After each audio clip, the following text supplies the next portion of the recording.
everyone, welcome to today's lecture. In today's lecture, we are going to discuss about linear search algorithm. So let's begin.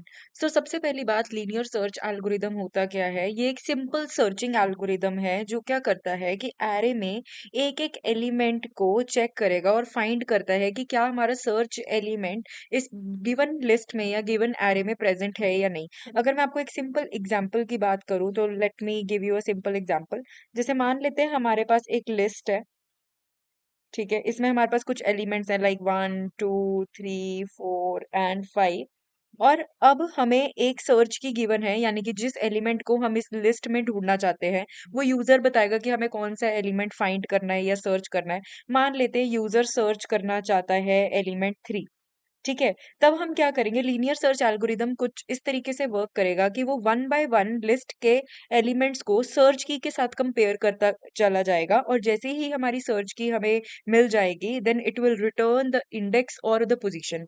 एक चीज का आपको ध्यान रखना है, जैसे कि हमें पता है कि जो हमारे एरे के इंडेक्स होते हैं वो 0 से स्टार्ट होते हैं, ठीक है। तो अगर आपको क्वेश्चन पूछा जाता है that you have to print the index of the search element, तब आप इंडेक्स प्रिंट करोगे, यानी कि इंडेक्स की वैल्यू प्रिंट करोगे that can be that always starts from zero, that you need to remember. अगर कई बार क्वेश्चन में इस तरीके से बोला जाता है कि आपको सर्च एलिमेंट की पोजीशन फाइंड करनी है, तो position sometimes it is taken की पोजीशन 1 से स्टार्ट होती है, तब आपको वैल्यू जो प्रिंट करनी है आउटपुट में दैट शुड बी i+1, क्योंकि इंडेक्स हमेशा 0 से स्टार्ट होता है। So that thing you should remember, ठीक है। So let me raise this first. Yes. So अब हम इसके एल्गोरिदम को स्टडी करने से पहले मैं आपको इसकी अप्रोच बताना चाहूंगी कि ये एल्गोरिदम वर्क कैसे करता है। इसमें हम कुछ फ्लैग्स का कंसेप्ट यूज करके इसका एल्गोरिदम या इसका कोड डिजाइन करते हैं।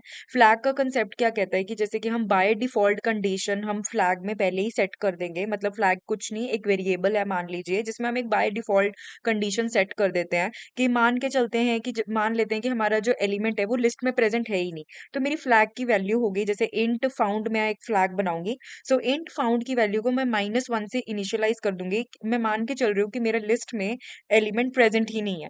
तो क्योंकि अगर बाई चांस मेरा एलिमेंट लिस्ट में सच में प्रेजेंट नहीं है, तो मेरा बाय डिफॉल्ट जो आंसर प्रिंट होना चाहिए that should be -1, which indicates that the element is not present in the list.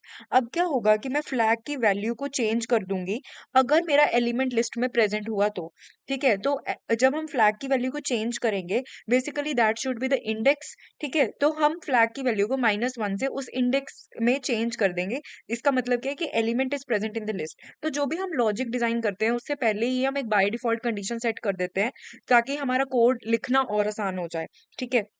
तो अब हम इसका एल्गोरिदम रीड करते हैं।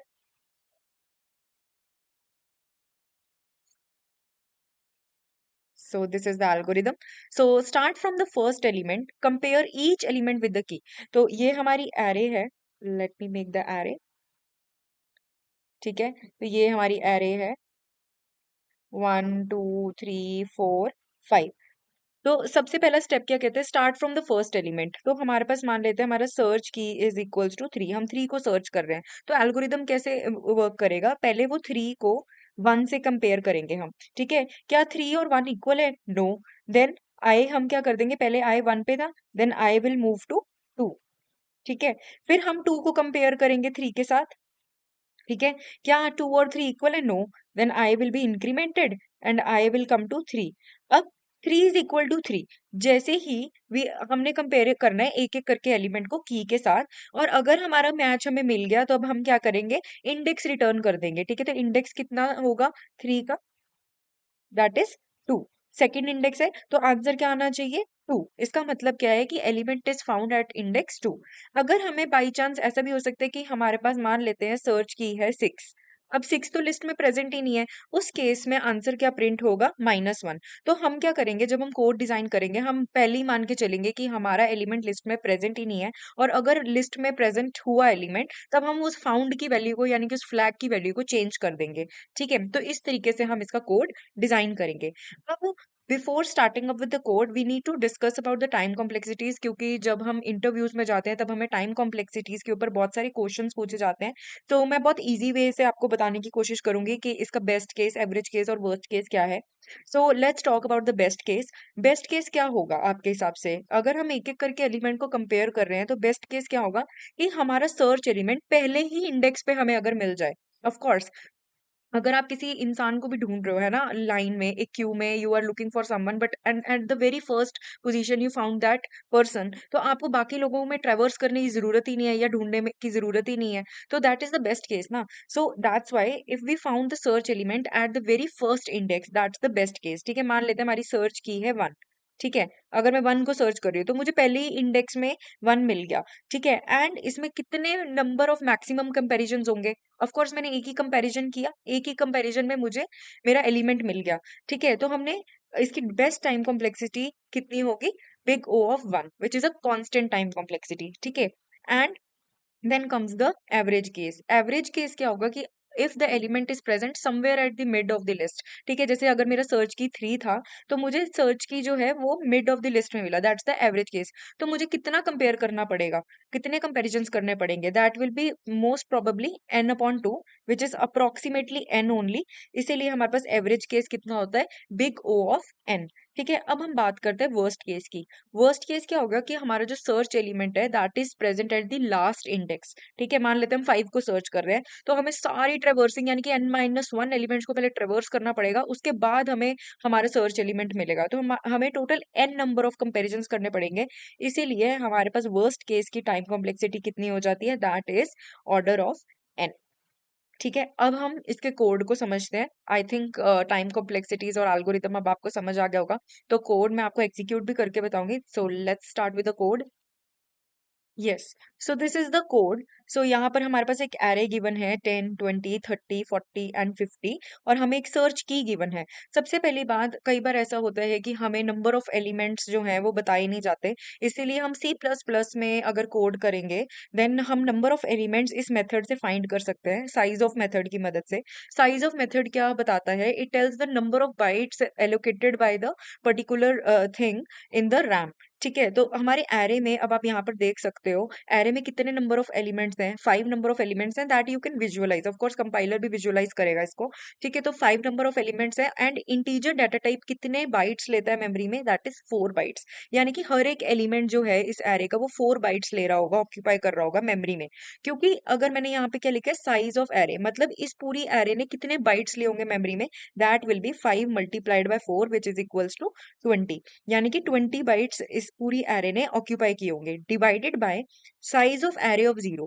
अब साइज ऑफ एरे ऑफ 0 यानी कि इस फर्स्ट एलिमेंट ने कितने बाइट्स लिए होंगे मेमोरी में? That is of course 4 bytes only, क्योंकि एक ही इंटीजर है। Then divided by 4, and if I solve this is equals to 5 which is equal to the number of elements. ठीक है, तो इस फॉर्मूला की मदद से आप नंबर ऑफ एलिमेंट्स कैलकुलेट कर सकते हैं आपके गिवन लिस्ट में। ठीक है, so now so now let's begin to the flag situation. तो सबसे पहले मैं एक फ्लैग इनिशियलाइज कर दूंगी जो मेरी बाय डिफॉल्ट कंडीशन बताता है, that is int found equal to -1। तो मैं मान के चल रही हूँ कि मेरा जो सर्च की है it is not present in the list. ठीक है, तो उस केस में जो मेरा आंसर आना चाहिए दैट शुड बी -1। ठीक है, तो यहाँ पर सिर्फ मैंने लॉजिक लिखा है, मैं इसको इम्प्लीमेंट करके भी बताऊंगी कोड को ऑफ कोर्स। ठीक है, तो फाउंड की वैल्यू को मैंने क्या लिखा है? -1। This is called the flag, और we can say the by default condition.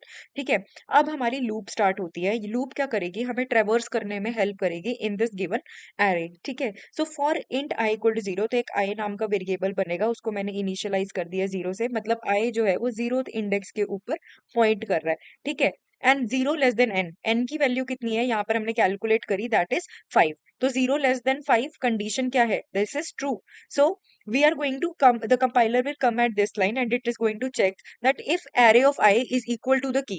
अब array of I यानी कि array of 0 पे कौन से एलिमेंट प्रेजेंट है? 10।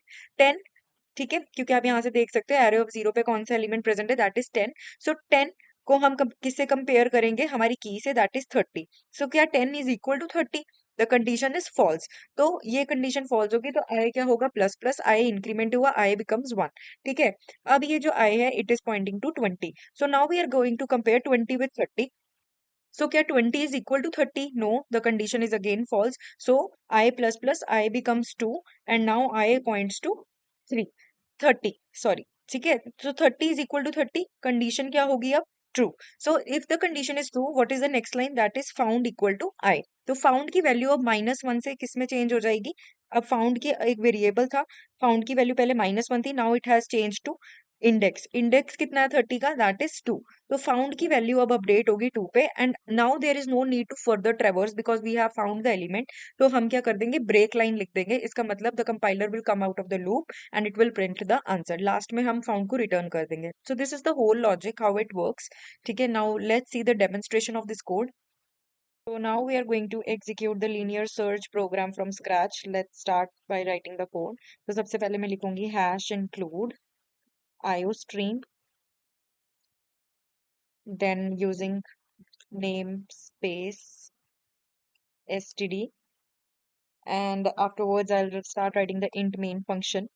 सो जो हमने पिछले पीपीटी में देखा था that was the static case. दूसरा केस क्या होता है कि अगर आपको यूजर से ही एरे एंटर करवाना है, so we will ask the user to enter the number of elements first. तो मैं यहाँ पे आपके रेफरेंस के लिए लिख भी देती हूँ, C out enter number of elements. ठीक है जी, तो यहाँ पर यूजर बताएगा कि कितने नंबर ऑफ एलिमेंट्स एंटर करवाने हैं. Then C in N. ठीक है, so n is the number of elements which the user wants to enter, and of course we need to declare int n. So I am writing over here int n. ठीक है जी. So user will tell how many elements he wants to enter, he or she wants to enter. Now we need to take the input array. So see out enter elements. ठीक है, तो अब user enter करेगा elements जो भी उसने enter करवाने हैं एरे के अंदर. And now we are going to take the input by making use of a for loop. So for int I equal to 0, I less than N, I plus plus. ठीक है, तो इसकी मदद से user will be able to enter the array. So in C in array of I, and of course we need to declare the array first of size N. तो यहाँ पर मैं अपनी एरे डिक्लेयर कर देती हूँ int array of size N. ठीक है जी, तो पहले जैसे फॉर एग्जांपल हम मान लेते हैं कि यूजर ने 5 नंबर ऑफ एलिमेंट्स एंटर किए. ठीक है, एंड 5 साइज एंटर किया कि 5 ही एलिमेंट्स मुझे एंटर करवाने हैं. तो अब एरे का साइज कितना बनेगा? 5 एलिमेंट्स का साइज डिक्लेयर हो जाएगा एरे का. And then we will ask the user to enter 5 elements, and by making use of for loop we will take the input array from the user. अब हमें क्या चाहिए? हमारी सर्च की. तो इंट की नाम का एक वेरिएबल लिख देते हैं. ठीक है, तो अब हम बोलेंगे C out enter the element you want to search. ठीक है जी, so we are going to ask the user to enter the search element c in की. ठीक है, तो हमारा सर्च एलिमेंट यूजर एंटर कर देगा इसी के हिसाब से. अब हम हमारे फ्लैग को इनिशियलाइज कर देते हैं. फ्लैग का नाम मैं लिख देती हूँ पोजीशन इज इक्वल्स टू -1. ठीक है, तो ये हमारा बाय डिफॉल्ट केस है जैसे कि मैंने पीपीटी में डिस्कस किया था. ठीक है, कि डिफॉल्ट हम मान के चल रहे हैं कि हमारा लिस्ट में एलिमेंट है ही नहीं. ठीक है, अब हम एलिमेंट को ढूंढेंगे लिस्ट में. तो for that we need to traverse in the list. So for int I equal to 0, I less than N, I plus plus. तो हम गिवन एरे में ट्रेवर्स करेंगे. ठीक है, so I have written the for loop over here.